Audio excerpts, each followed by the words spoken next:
സ്വാതന്ത്ര്യത്തിനായി ക്രിസ്തു നമ്മളെ സ്വതന്ത്രരാക്കിയിരിക്കുന്നു. ആയതിനാൽ അതിൽ ഉറച്ചു നിൽപ്പിൻ.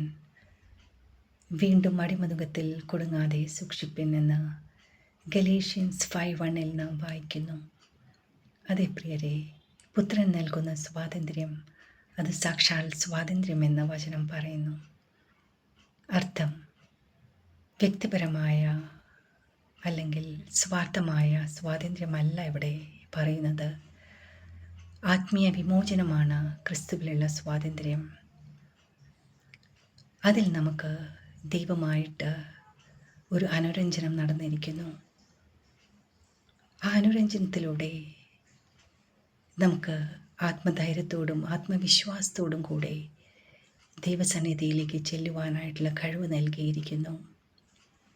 പരിശുദ്ധാത്മാവിൻ്റെ സഹായത്താൽ മറ്റുള്ളവരെ സ്നേഹത്തോടെ ശുശ്രൂഷിപ്പാനും നമ്മുടെ സ്വന്തം ജീവനെ അതിനുവേണ്ടി ഉപയോഗിക്കുവാനായിട്ടുള്ള കഴിവും നമുക്ക് നൽകപ്പെട്ടിരിക്കുന്നു. ഈ സ്വാതന്ത്ര്യത്തിൽ ഭയമില്ല. നമ്മൾ എല്ലാം വിശാല മനസ്സോടെ കാണുവാനും മറ്റുള്ളവരിൽ ക്രിസ്തുവിനെ കാണുവാനുമായിട്ടുള്ളൊരു മനസ്സാണ്.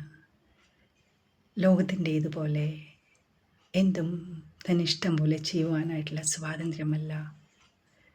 ഇത് വലിയൊരു വിമോചനമാണ്. അത് എത്ര പേർ ആസ്വദിക്കുന്നു? Stay blessed.